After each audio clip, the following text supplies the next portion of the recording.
ಬೆಂಗಳೂರಿನಲ್ಲಿ ಸಿಎಂ ಸಿದ್ದರಾಮಯ್ಯ ಅವರು ಒಂದು ಸ್ಟೇಟ್ಮೆಂಟ್ ಅನ್ನು ಕೊಟ್ಟಿದ್ದಾರೆ. ಸುಳ್ಳು ಸುದ್ದಿಗಳನ್ನು ನನ್ನನ್ನು ಕೂಡ ಬಿಡಲಿಲ್ಲ. ಯಡಿಯೂರಪ್ಪ ಹೇಳಿದ್ದನ್ನ ನಾನು ಹೇಳಿದ ಹಾಗೆ ಮಾಡಿಬಿಟ್ರು.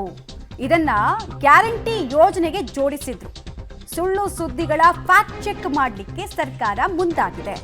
ಸುಳ್ಳು ಸುದ್ದಿಗಳಿಗೆ ಕಡಿವಾಣ ಹಾಕುವಂತಹ ಕೆಲಸವನ್ನ ನಾವೆಲ್ಲರೂ ಮಾಡೋಣ ಅಂತ ಕರೆ ಕೊಟ್ಟಿದ್ದಾರೆ ಮುಖ್ಯಮಂತ್ರಿ ಸಿದ್ದರಾಮಯ್ಯ ಅನ್ನೋದ್ರ ಡೀಟೇಲ್ಸ್ ಕೂಡ ಲಭ್ಯ ಆಗ್ತಾ ಇದೆ. ಸುಳ್ಳು ಸುದ್ದಿಗಳ ವಿರುದ್ಧ ಸಮರವನ್ನ ಸರ್ಕಾರ ಈ ಮೂಲಕ ಸಾರ್ತಾ ಇದೆ ಅನ್ನೋದನ್ನ ಹೇಳ್ತಾ ಒಂದು ಸುದ್ದಿಯ ಕ್ರೆಡಿಬಿಲಿಟಿಯನ್ನ ಹೇಗೆ ಉಳಿಸ್ಕೊಳ್ಬೇಕು ಅನ್ನೋ ವಿಚಾರಕ್ಕೆ ಸಂಬಂಧಪಟ್ಟಂತೆ ತಮ್ಮದೇ ಅಭಿಪ್ರಾಯವನ್ನ ವ್ಯಕ್ತಪಡಿಸ್ತಾ ಇದ್ರು ಸಿಎಂ ಸಿದ್ದರಾಮಯ್ಯ.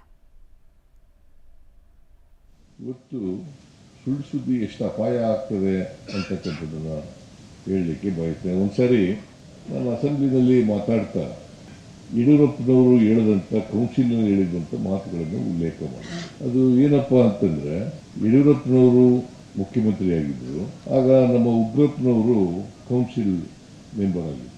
ಅವರೊಂದು ಪ್ರಶ್ನೆ ಕೇಳ್ತಾರೆ, ಯಡಿಯೂರಪ್ಪನವರ ನೀವು ಮುಖ್ಯಮಂತ್ರಿಯಾಗಿದ್ದೀರಿ, ರೈತರು ಭಾಳ ಕಷ್ಟದಲ್ಲಿದ್ದಾರೆ, ರೈತರ ಸಾಲ ಮನ್ನಾ ಮಾಡಿ ಅಂತ ಹೇಳಿದವರು ಯಡಿಯೂರಪ್ಪನವರು, ಪ್ರಶ್ನೆ ಕೇಳಿದವರು ಉಗ್ರಪ್ಪನವರು. ಅದಕ್ಕೆ ಉತ್ತರ ಏನು ಹೇಳ್ತಾರೆ ಅವರು ಅಂತಂದ್ರೆ ಯಡಿಯೂರಪ್ಪನವರು, ನಾನು ಸಾಲ